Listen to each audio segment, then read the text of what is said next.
우리 인간의 그 인지 혹은 인식 활동을 보는 것으로부터 시작이 됩니다. 그래서 대부분의 사람들은 보는 것으로 시작을 하고 보는 것으로 하루를 마감을 하게 됩니다.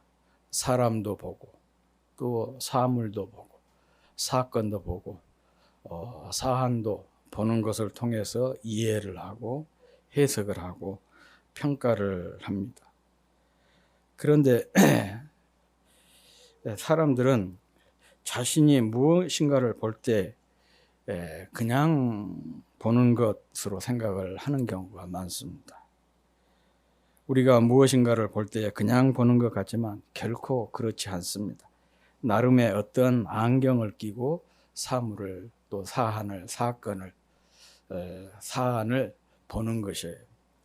이런 것을 가리켜서 세계관이라 그렇습니다. 나름대로의 세계관을 가지고 어떤 가치관을 가지고 세상을 또 사람을 어떤 사안을 바라보는 거예요. 예를 들어서 이 코로나가 시작될 때 우리 동양 사람들은 마스크를 착용하는 것을 부담 없이 받아들였잖아요. 그리고 지금 끝난 시기에도 자연스럽게 마스크를 착용을 합니다. 그런데 서양에서는 굉장히 이게 저항을 많이 받았어요.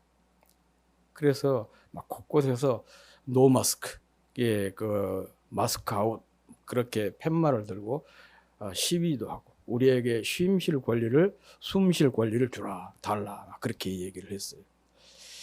왜 마스크라고 하는 사소한 사건을 두고 이 동양과 서양 간에 이런 차이가 있냐? 결국 이것은 마스크를 바라보는 시각, 세계관의 차이인 것이죠. 이 서양 문화는 일반적으로 광장 문화라 그렇게 얘기해요.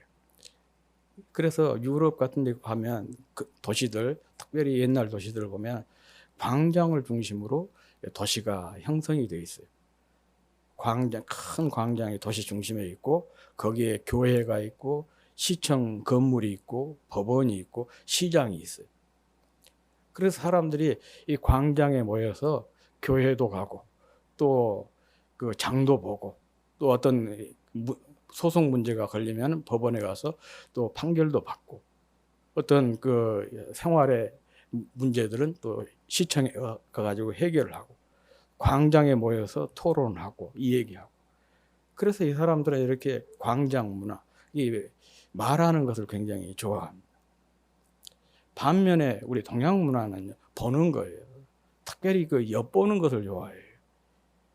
우리 옛날 그 그림들 보면은 아가씨들이 이렇게 그네를 타고 있는데 총각들이 엿보는 그런 모습이랄지 또 아낙네들이 시냇가에 앉아서 이렇게 목욕을 한다거나 빨래를 하는 모습을 또 그 나무를 해오다가 지게를 받쳐놓고 엿보는 모습이랄지 그런 것들이 상당히 많이 있어요. 우리 동양 그림에는. 그런데 서양 그림에서는 이런 걸 찾을 수가 없습니다.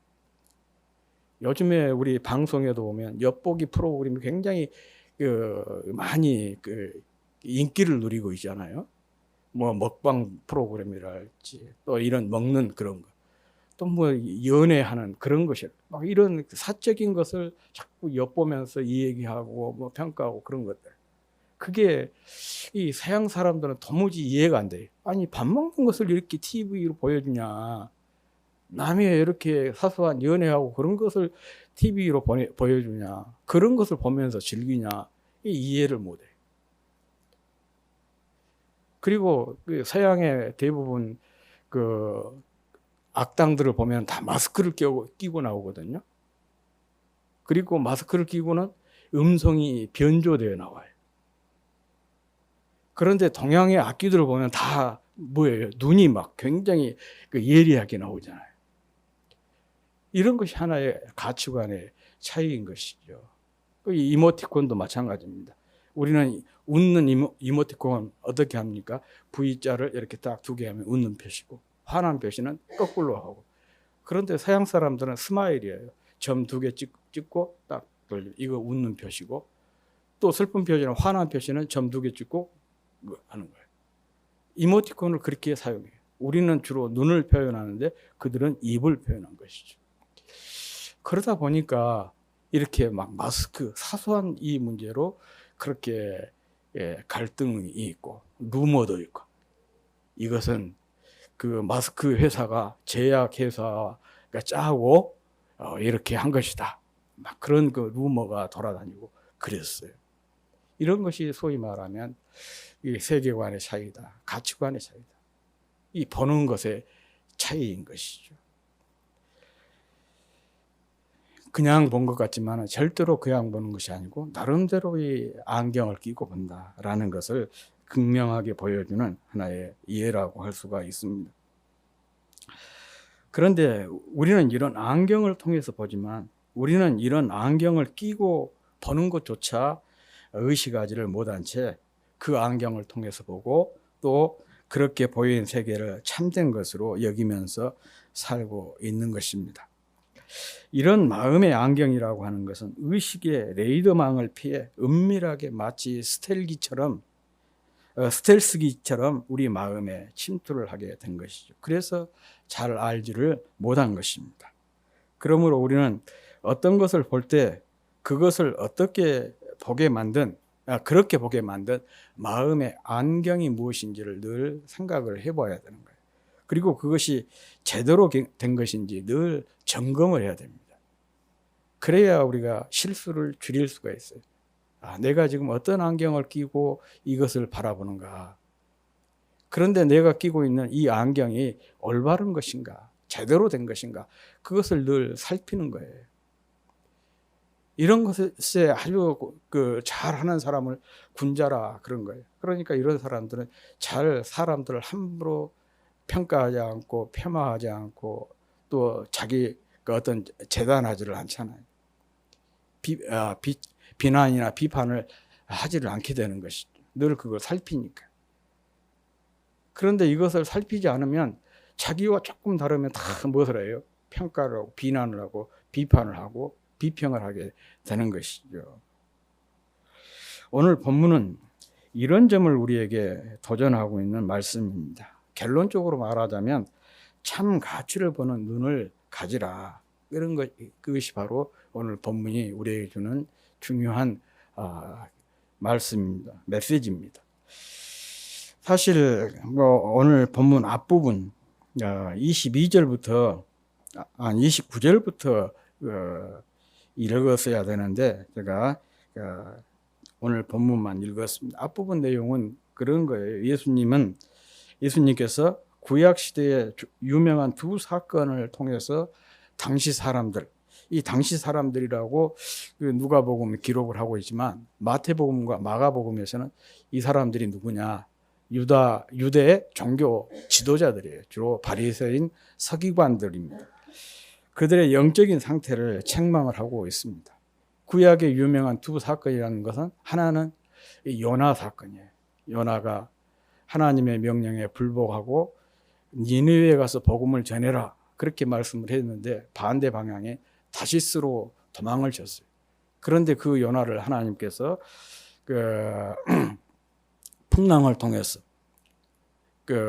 막았고, 그래서 도저히 배가 풍랑 때문에 더 이상 나아갈 수가 없으니까 제비를 뽑았잖아요.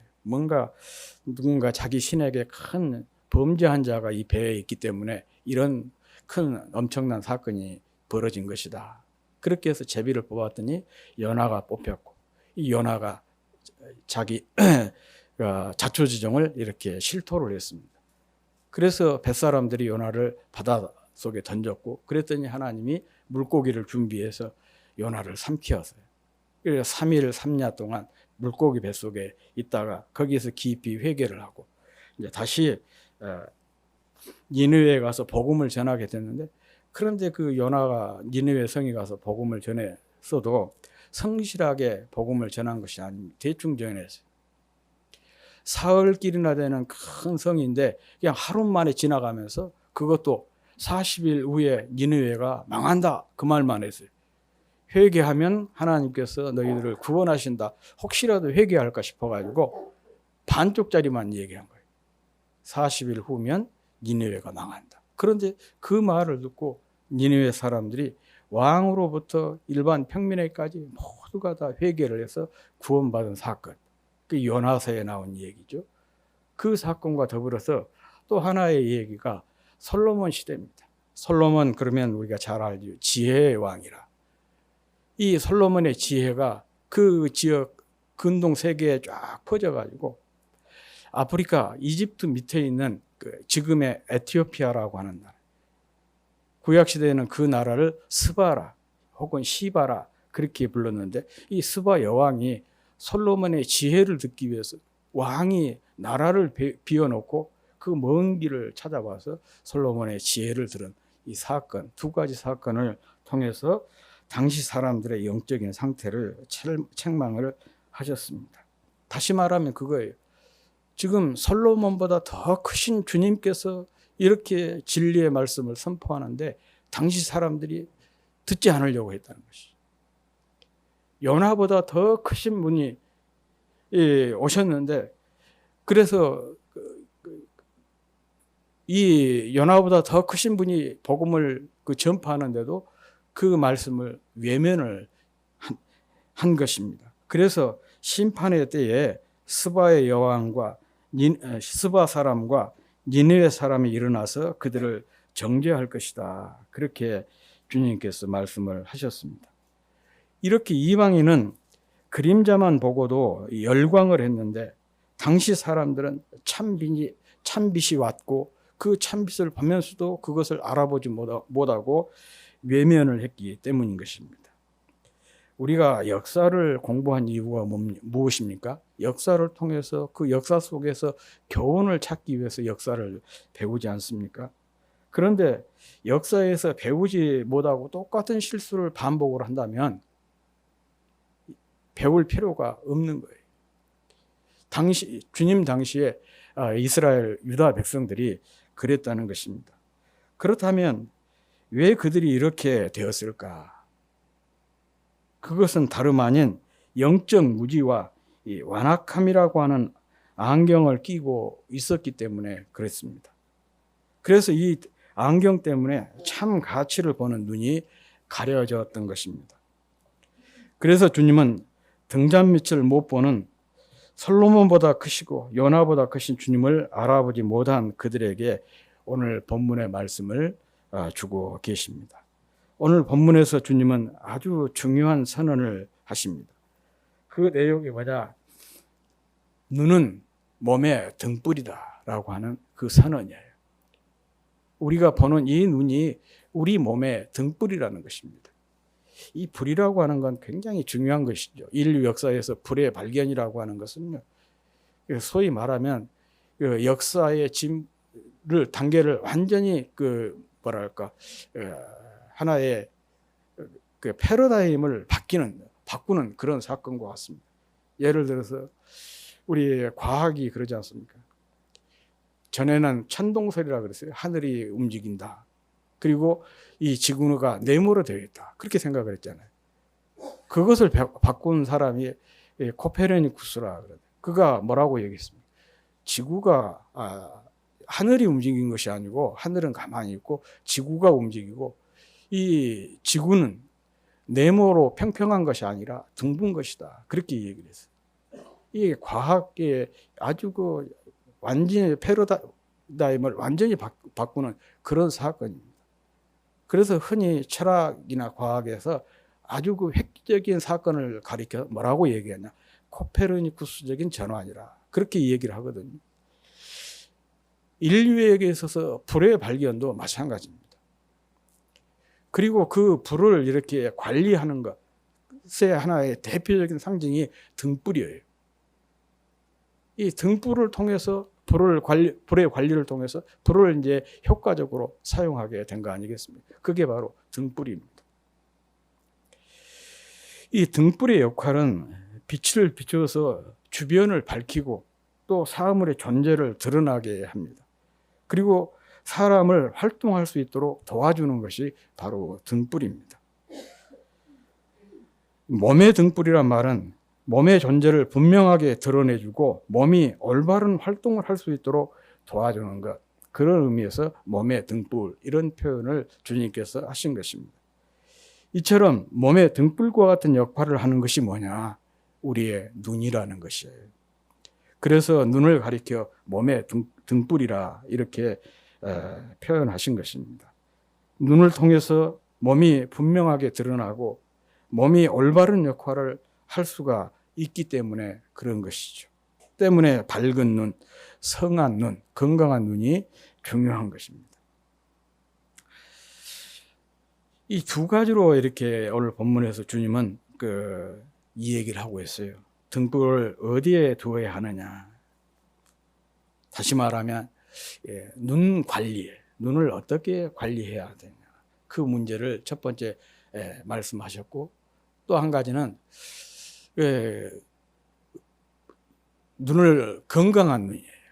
건강한 눈이라고 하는 것은 지향하는 무엇을 보고 어디를 보아야 되느냐. 그 문제를 이 얘기를 하고 있습니다.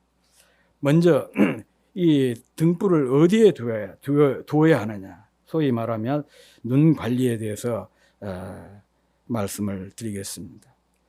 우리는 우리 마음이 남이 들어오지 못하는 나의 사적인 공간이라 그렇게 생각을 합니다. 그러나 이건 착각이에요. 사실은 그렇지 않습니다. 어떤 말을 듣거나 무엇을 보면 그것이 우리 마음에 슬며시 들어와서 우리 마음에 텐트를 치고 아예 말뚝을 받고 거기에서 살게 되는 거예요. 그리고 그것이 세상을 보는 마음의 안경의 일부가 되고 그 안경을 보고 판단을 하게 되는 것입니다. 그래서 성경은 무엇보다도 마음을 지켜야 된다. 그렇게 강조를 하고 있어요. 무릇 모든 지킬 만한 것 중에 더욱 내 마음을 지켜라. 생명의 근원이 이에서 남이니라. 마음을 잘 지키는 것이 중요하다. 이렇게 말씀을 한 것이죠. 그렇다면 어떻게 마음을 지킬까? 그것은 바로 눈을 잘 관리해야 돼요. 오늘 본문 33절 우리 함께 읽어보도록 하겠습니다. 시작. 누구든지 등불을 켜서 속에나 말 아래 두지 아니하고 등경 위에 두나니 이는 들어가는 자로 그 빛을 보게 하려 함이라. 그랬어요.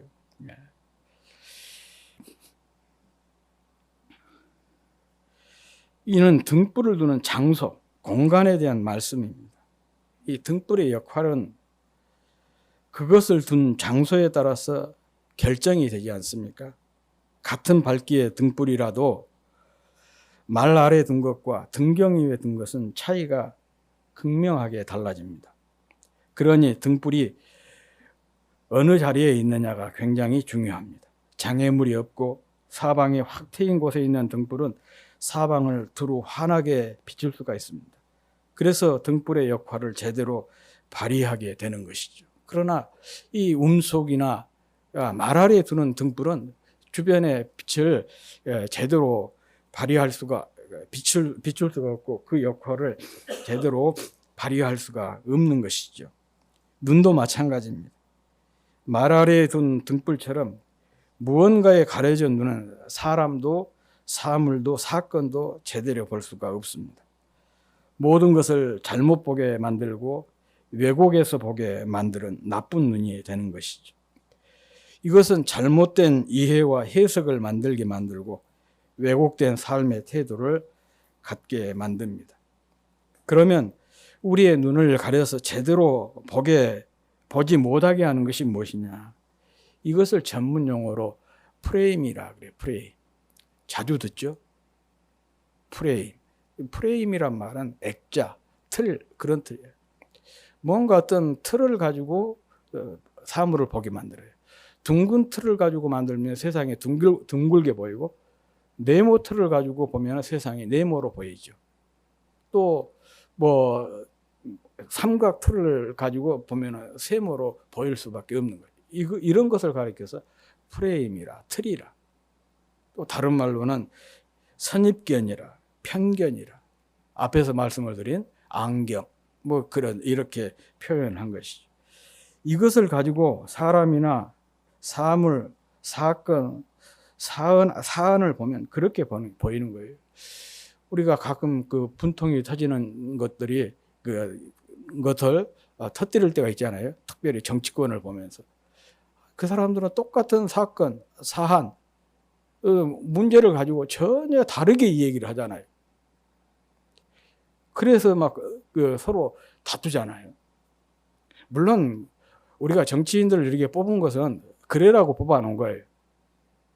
서로 다른 시각을 가지고 같은 문제, 같은 사안이지만 싸우면 말다툼을 하면 그것을 듣고 어느 쪽이 옳은가 우리에게 무엇을 판단의 기준이 되잖아요.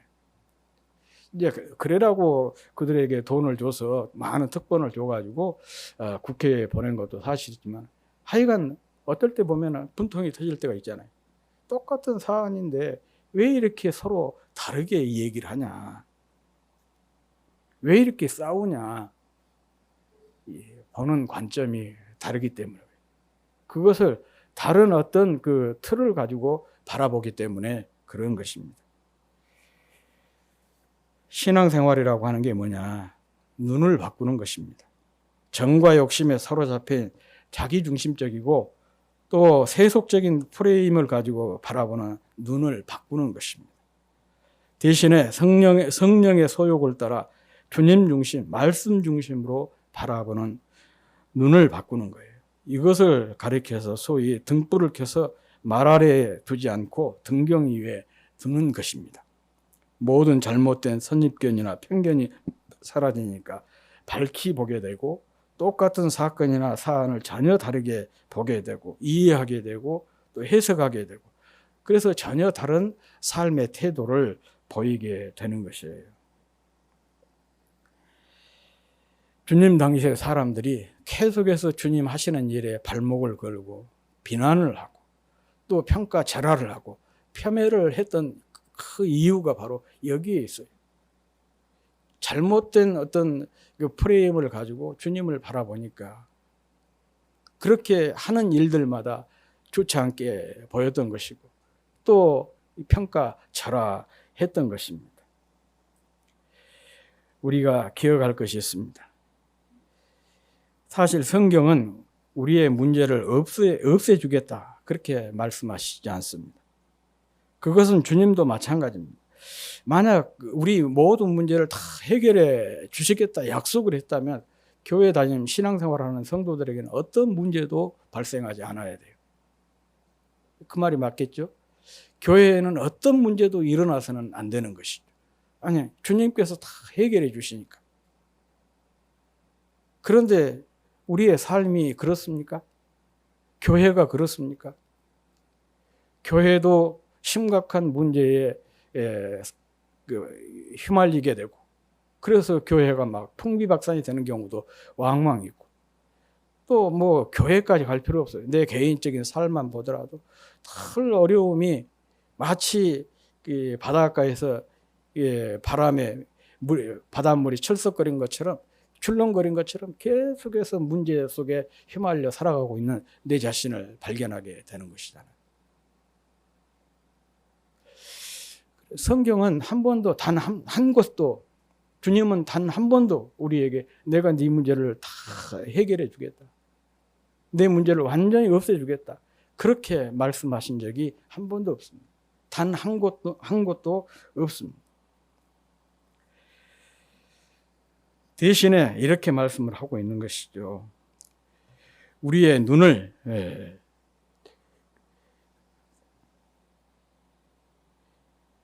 바꾸어 주시겠다. 그렇게 우리의 시각을 바꾸어 주시겠다. 그렇게 말씀하고 있고 또 끊임없이 우리에게 시각을 우리의 바라보는 눈을 바꿔야 된다. 그렇게 요구를 하고 있는 것입니다. 왜냐하면 문제를 바라보는 눈이 바뀌면은 문제에 대한 이해나 해석도 태도도 바뀌기 때문에 그렇습니다. 그래서 이렇게 눈이 바뀌게 되면 바울과 같은 고백을 할 수가 있어요. 바울이 로마서 8장 28절에서 이렇게 고백했잖아요. 우리가 알거니와 하나님을 사랑하는 자, 곧 그 뜻대로 부르심을 입은 자들에게는 모든 것이 합력하여 선을 이룬다. 그랬어요. 이것은 정말 눈이 바뀐 사람의 고백인 것이죠. 문제를 바라보는 눈에서 주님을 바라보는 눈으로 바뀐 사람, 그런 사람의 고백인 거예요. 이렇게 눈이 바뀌고 나니까 모든 것이 합력하여 선을 이루시는 하나님의 뜻을 알게 된 것입니다. 그래서 문제 속에서도 도리어 근심하거나 염려하지 않고 감사하게 되는 것이죠. 어떤 문제를 만났을 때 그 문제 때문에 염려하거나 걱정한 것이 아니라 그 염려와 걱정을 무엇으로 바꾸는 거예요? 기도로 바꾸어서 감사하게 되는 거죠.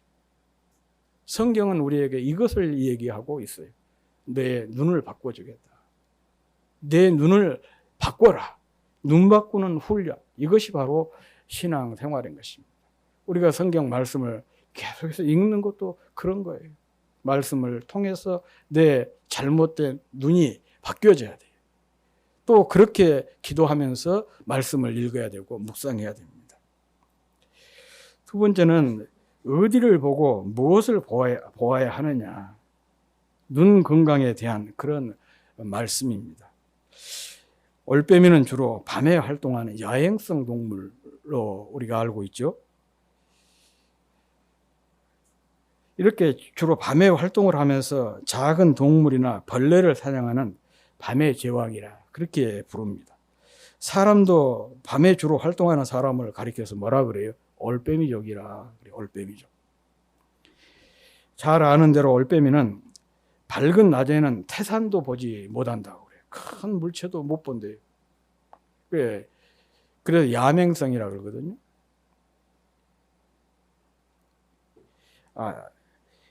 주맹성.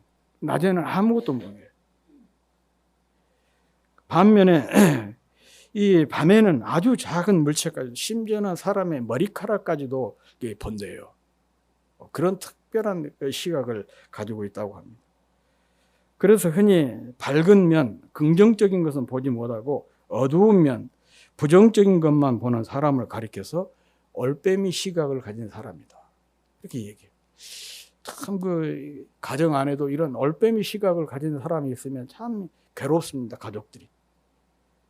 교회 안에도 이런 올빼미 시각을 가진 사람이 있으면 참 교회가 힘들어요. 회사도 마찬가지. 하여간 밝은 것, 좋은 것에 대해서는 눈이 멀어가지고 전혀 못 보고 부정적이고 어두운 면에 대해서는 기가 막히게 잘 보는 사람. 소위 말하면 올빼미 시각이라. 그렇게 얘기를 하는 것이죠.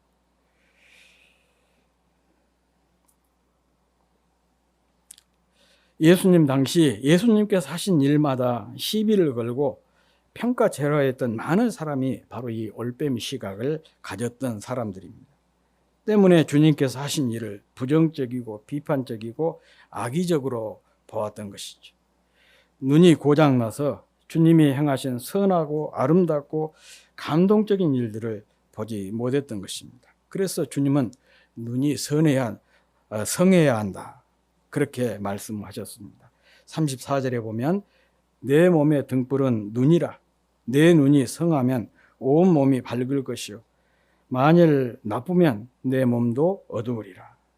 그렇게 말씀하고 있습니다. 눈의 중요성과 더불어서 눈의 영향력을 강조하신 그런 말씀입니다.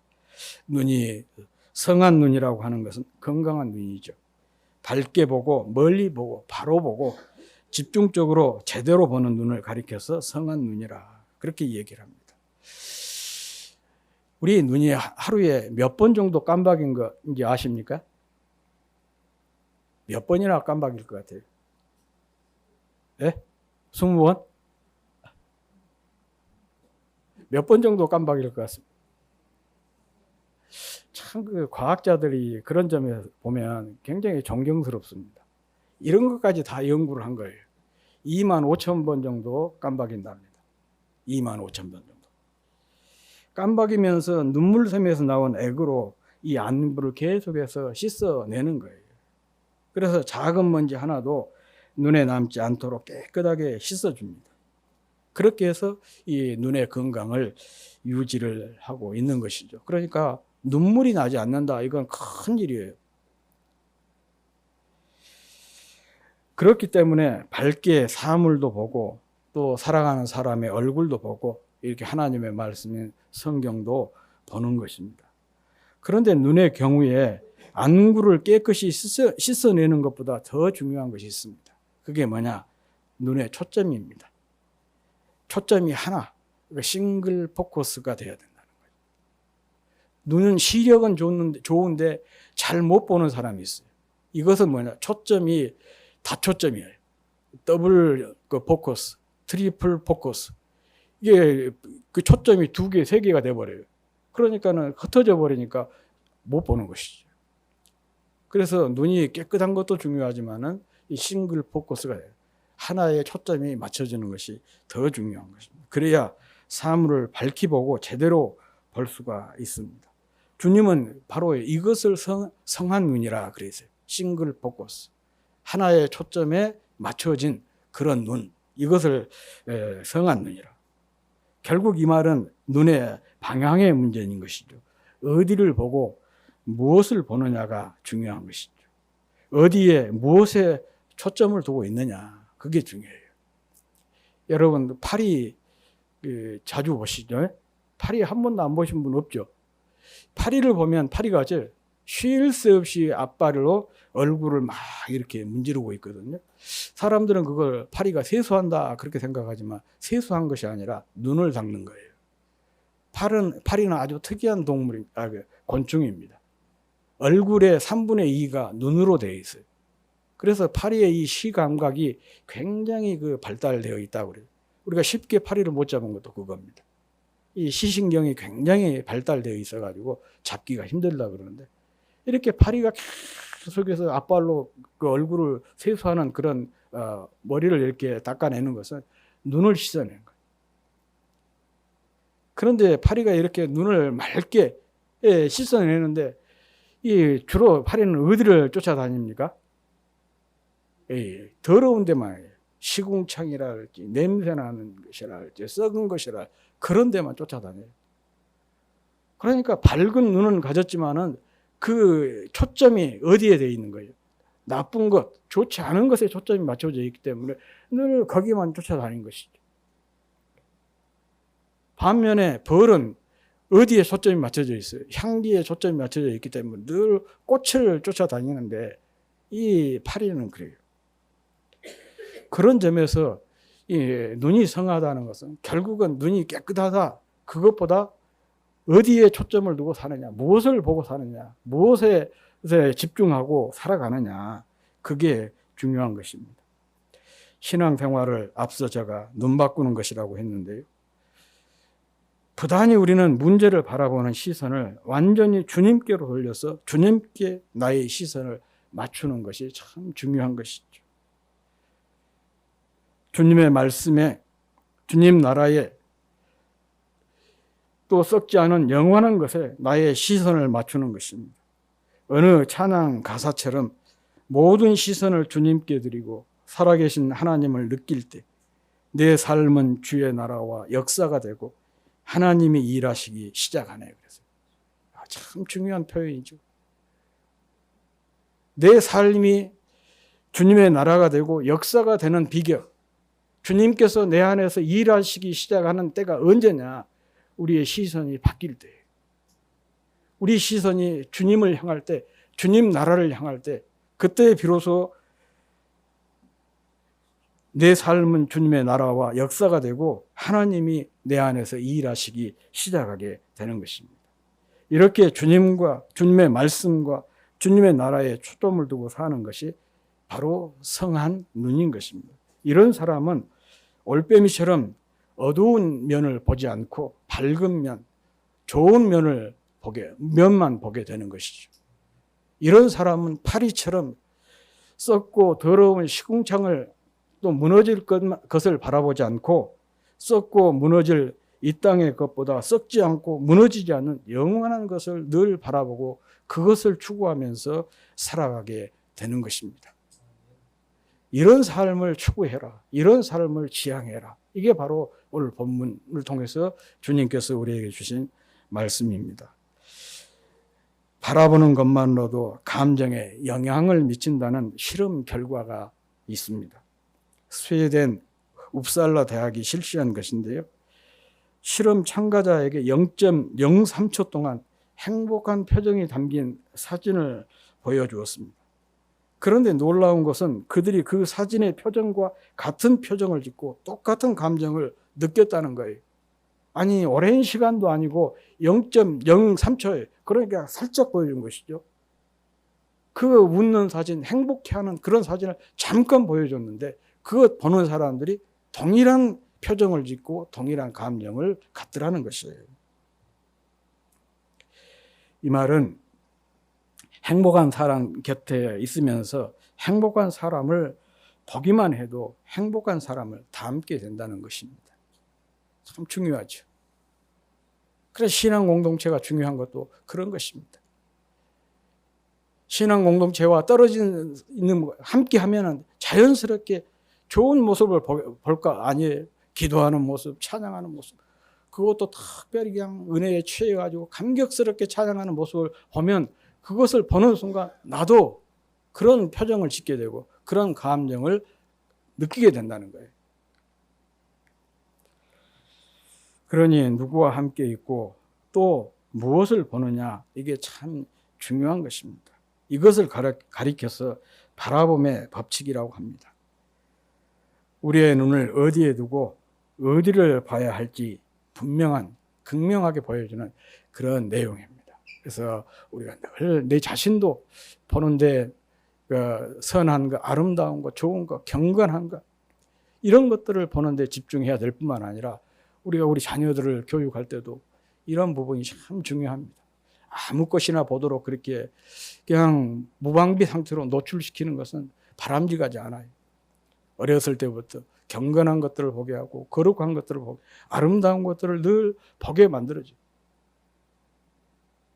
그러면 자연스럽게 그것이 아이에게 각인이 되는 것입니다. 그런 삶을 살아가게 되는 것입니다. 예수님을 믿음으로 거듭났다면 반드시 성장을 해야 합니다. 그 중에 하나가 눈입니다. 바른 시각으로 보는 눈의 훈련을 해야 합니다. 어떻게 보느냐, 무엇을 보고 어디를 보느냐, 나의 관점이 건강한가, 성경적인가를 항상 검토해야 합니다. 우리가 늘 무엇을 생각하며 사는데 그 생각을 해야 돼요. 아, 내가 지금 무엇을 생각하고 있지? 그것을 늘 생각해 봐라. 그런 얘기죠. 보는 것도 똑같습니다. 내가 끊임없이 늘 무엇인가를 보고 사는데 그 보는 것을 잘 살펴야 돼요. 내가 무엇을 보고 있지, 무엇을 봤지 살펴야 돼요. 마찬가지로 그래야만이 우리는 참 가치를 보는 눈을 회복할 수가 있는 것입니다.